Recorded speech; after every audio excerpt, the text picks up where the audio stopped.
What up? Nice rainy new comic book day for me here, and these are 5 comic books that I'm reading that I definitely think you guys might enjoy as well today.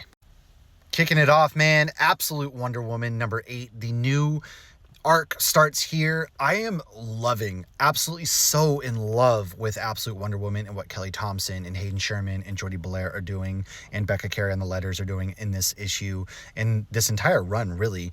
This introduces a really familiar old school foe, Dr. Poison, and I love the take that they have on Dr. Poison in this. We also get Barbara Minerva introduced, and I really appreciate how they've captured the softness of Diana and when she speaks and she's not this warrior that she has to be.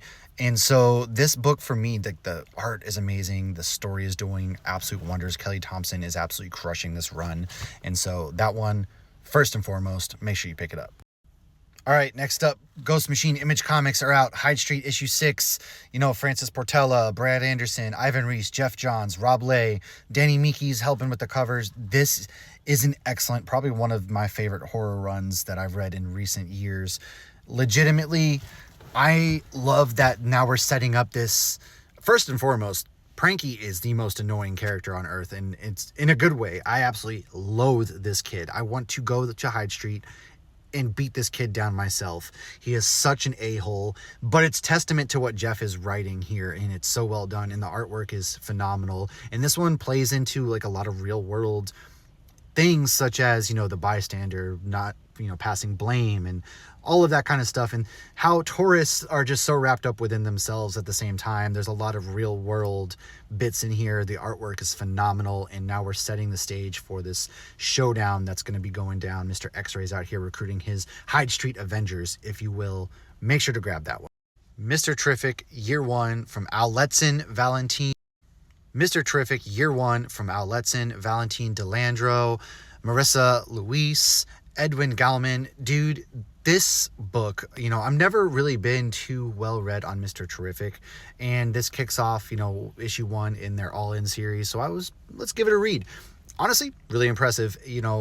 Michael is really struggling with the loss of his wife and unborn child. He had sold his industry off to somebody who he thought would do well and do good for the world. Turns out probably not the case. And so he's kind of in this depression. And what they capture a lot in here is like the background, for example, when he's laying in his bed, you capture the essence of depression. There's clothes hanging out everywhere. It's those little details that I really enjoy in a comic book. And so I definitely really enjoyed this. The story is setting up for something really excellent, and I'm interested to see where it goes. I'm interested to learn more about Mr. Terrific, especially with Mr. Terrific appearing in Superman coming up in July. Predator vs. Spider-Man, issue number 2. Man, Benjamin Percy, Marcelo Ferreira, Jay Leiston, Frank Darmada. This cover alone is excellent. Mary Jane's being drugged. She's scratching. Oh, it's just an uncomfortable feeling right from the get-go. And the inside of this issue is bloody. It's gruesome. Craven is examining a lot of up close and personal, his things, where this predator known as Skinner has gone and isn't exactly playing by the rules. And so while Spider-Man's out there running from the law, and he's also out there trying to figure out what's going on, Craven is now in the hunt, and they're setting up this 3-way battle showdown on the horizon. And also at the very end of the issue, there's something really cool that happens, and I don't want to spoil it, but there's a lot of really cool artwork in this.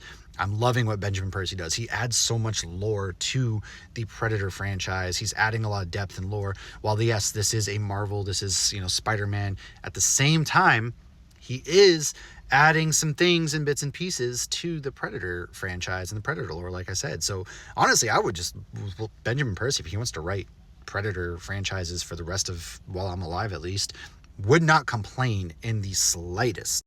My number 1 comic book of the week that I read that I think you should pick up now, Charles Soule, Steve McNiven, Dean White, Daredevil, Cold Day in Hell, issue 2 is out. This has a lot of Dark Knight Return vibe to it. Very different, of course, probably, in my opinion, better writing. But, I recently have discovered that Daredevil is my favorite character, right? So I've been reading a lot of Daredevil. But what this one does, it's got that Matt Murdock. He's this old, grizzled, he doesn't have his powers. He got him back recently. They're going in and out. He's hunting down. This is a New York City that's war-torn. It's just decrepit and everything like that. And so it's the little details such as his suit that pops out amongst the decrepitness. You know, he's this old, angry guy who was trying to do good for New York City post-war, and now he's got one chance. This is his chance. He's got his powers back. He's got to make use while they're there. He's got to find this girl. You know, Bullseye is out there setting some things up, trying to do this, you know, new project, if you will. He's got Frank hung up, strung up, torturing him, and Bullseye, of course, is the villain, which of course you got to do Bullseye, right? I mean, I love it. Charles Soule's doing a really great job. And then there's also a character that does appear in this that I don't necessarily want to spoil, but it got me really excited. Loving this run. Loving it. It's just a short, 5 issues, I believe it is.